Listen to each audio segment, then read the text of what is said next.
Get a response to stalled deals. One of the things we're going to cover in this particular module is why your deals are stalling, how to get a response when your prospects are ignoring you, and also some quick tips to prevent stalled deals moving forward. We've all been in this black hole where we had a great meeting and conversation with a prospect or a client. We thought things went really well, and then we follow up a time or two via email or via phone, and nothing. And we have no idea what happened. Did they just get busy? Were they lying to us? Were we delusional? What happened? So one of the things that I'm most interested in, and that actually can be one of the most tangible things you can apply, is working on stalled deals and finding a way to get yourself out of this abyss. So your prospect is not responding for really kind of one of three reasons. They didn't know how to say no. Probably they were lying to you, or they were just afraid and couldn't let you down easy, kind of like dating, right? Or their priorities might have changed or changed quickly. They actually are interested, but for a variety of reasons, the timing for them or for other decision makers just isn't quite right. Or they actually do want to keep talking. They just got busy, got distracted, a few things were happening, but they actually do want to talk and engage with you.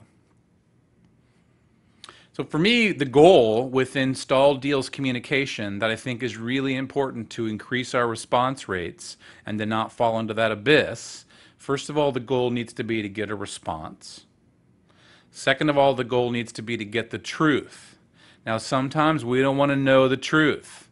All we want to hear is what we want to hear. Sometimes the truth is yes, we definitely want to move forward. Sometimes the truth is no, or no, not now. We have to stay open to the possibility that the answer is no, while at the same time giving ourselves the best possible chance to get a yes and to at least schedule a follow-up conversation.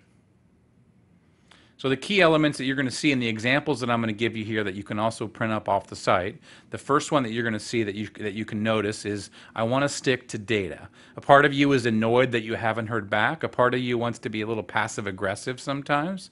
We got to stick to data and not show any emotion. You're also going to see the phrase I don't know or I'm not sure. Now in the book we talk about the ego mind, and one of the phrases that you'll see a lot in this material is I don't know, or I'm not sure, or I have no idea. That all is designed to come from a position of strength, not a position of weakness. It isn't, I don't know. It's really, listen, this is what I know, this is what I don't know. It's all designed to disarm them. So often when we're selling, people defend, and they lie to us, and they resist. The goal for this whole approach is to minimize resistance. Give yourself one more chance to re-engage. And even if they say no, or at times even if you don't get a response, this particular approach will help you close the loop. Maybe not forever, but close the loop for right now.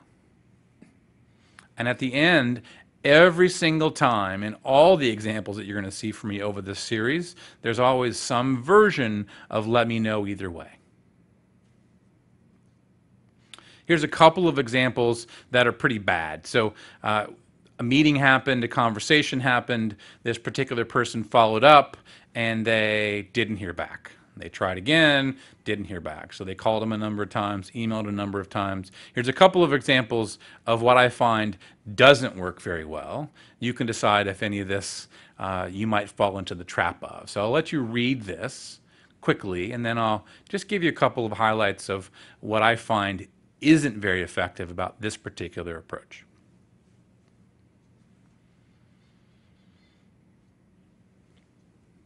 So oftentimes I find that when we're selling, we'll oftentimes ask permission.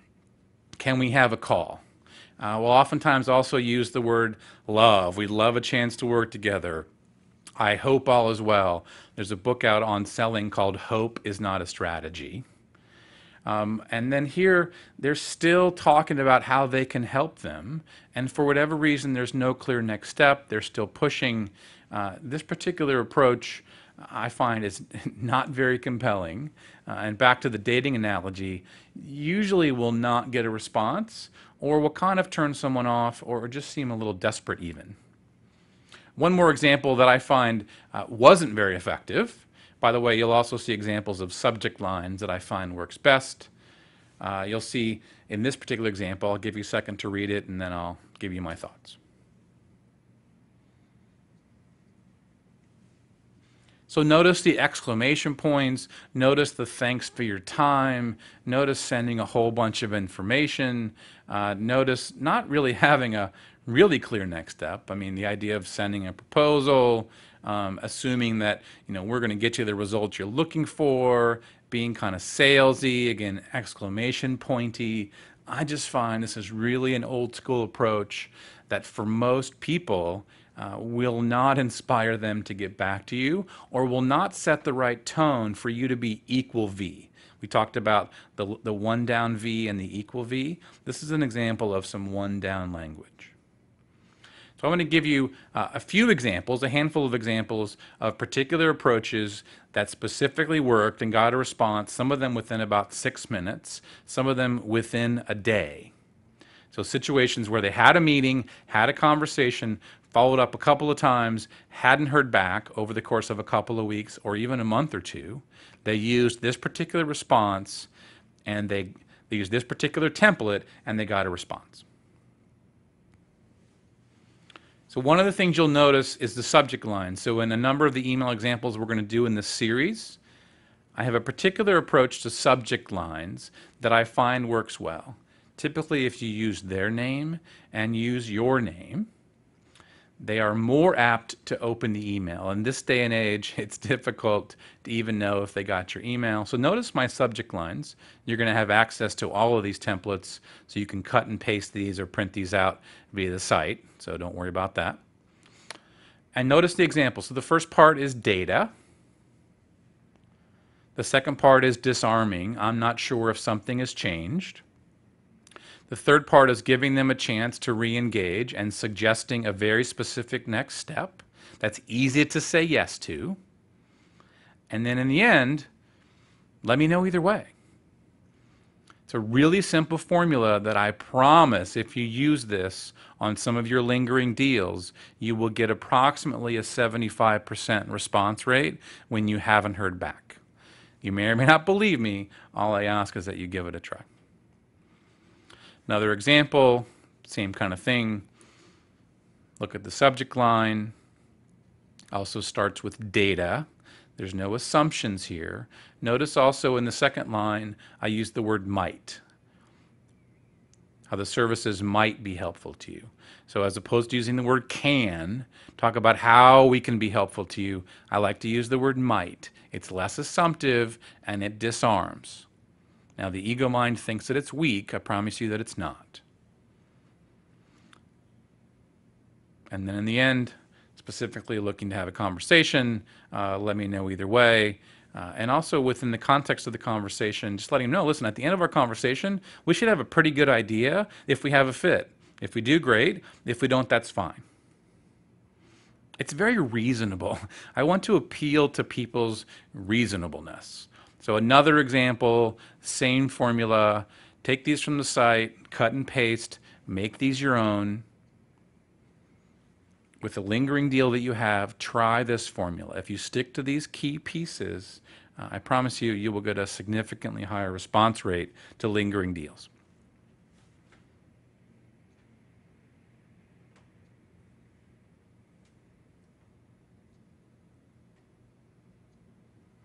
So another example, we're getting a little repetitive here, but I want to show you these and make sure that these are all posted on the site so you can cut and paste and use any of these you like. This one in particular is actually assuming that they're all set. If at any point in time they want to have a conversation, great, and take care. So we're not annoyed, we're not desperate, we're not begging.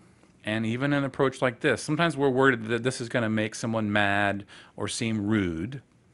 I promise you that it's not, and it will actually get people's attention. So again, all the examples here, the goal is to get a response, to get the truth, and to re-engage them and schedule at least a brief conversation to reconnect.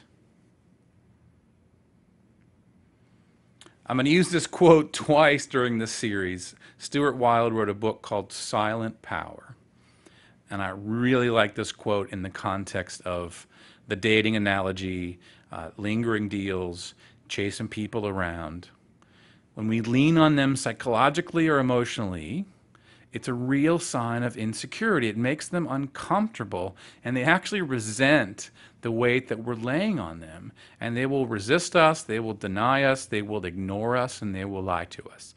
It's our job to do a better job of having people respond to us, of making it easy to say yes, of giving them a chance to give us the truth, and to not waste their time or ours by playing a game or being afraid of the truth. Couple of quick tips and reminders. One of the things that really will help you prevent deals from stalling is to not be so quick to quote and propose. Oftentimes, our prospects and our clients, the first thing they want is, can you send me a proposal? Can you tell me how much that's going to cost? Can you give me a quote? There's nothing wrong with talking about money and sending them a proposal or giving them the things that they want. I find, though, that if we do that too quickly, before we've at least asked a few fundamental questions, our closing percentage goes way down, and the odds of them actually getting back to us and to keep things moving are much less. So notice how quick you may be to quote or propose. Consider that you might add an initial step, or at least ask a couple of qualifying questions before you so quickly launch into proposals.